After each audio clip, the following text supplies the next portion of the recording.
Soldier's Call has joined the roster at Ballyhane Stud, and while he's new to the stallion yard, he was already well known to many people at the farm. Joe Foley bought the son of showcasing as a yearling, and his wife Jane broke and pre-trained the colt before he was sent into training with Archie Watson. During the launch of last week's Irish EBF Ballyhane Stakes, Joe took the time to reflect on Soldier's Call's racing career and his early days at the farm. I remember seeing him in Book 2. He was on a Wednesday morning, early, and I saw him the day before. He was sold by David Hodge, Cletty Farms from Wales, very good breeder. And he had a particularly nice colt by showcasing. I loved him the first time I saw him. And the next morning we went to see him, Federico and I, and we absolutely adored him. So we were set on buying him that day. And luckily he came in early that morning, so we got to buy him for less money than we intended. So we bought him for 85,000 guineas that morning.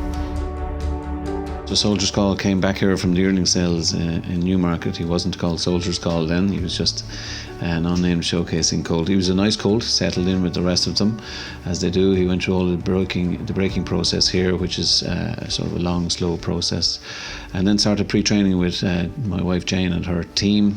He was a nice innocuous sort of a horse, very good looking horse, but he didn't do anything dramatic. He was just nice, did his work. But I remember he did his work very, very easily, very calm tempered horse. He always looked like he had potential, but I remember Jane telling me one morning around March time that this fella was pretty special. So he left us in early April to go to Archie, and about a month later Archie rang me and he said, "I think this one's pretty good."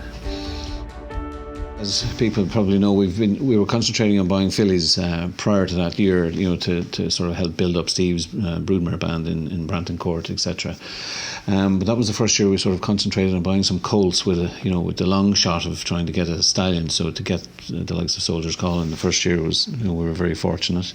A Royal Ascot winner was always an ambition of both mine and Steve. He was very keen to have a Royal Ascot winner, so for him, for that colt for Soldier's Call to win the Windsor Castle, that was a special moment.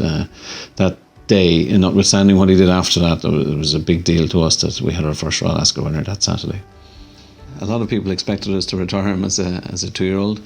I suppose if he'd won the Prix la Fleche, we would have considered it more, but Steve's a racing fan and he loves racing horses, and that's what this game is all about. And when you get a colt like Soldier's Call, I think we just wanted to race him, and that's why he stayed in training as a 3-year-old, to prove that he could train on, and that's what he did, with brilliant runs in the Nunthorpe and the King's Stand. So I'm very pleased we left him in training.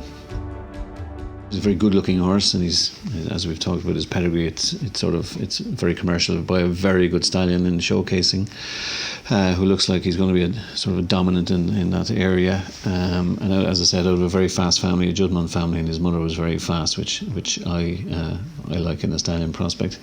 And he's a good looking fella, which is very important. So he's been very popular. He's got a lovely book of mares booked into him here, and he has started covering them well, so he's all systems go at the minute. Dandyman's popularity goes from strength to strength, thankfully.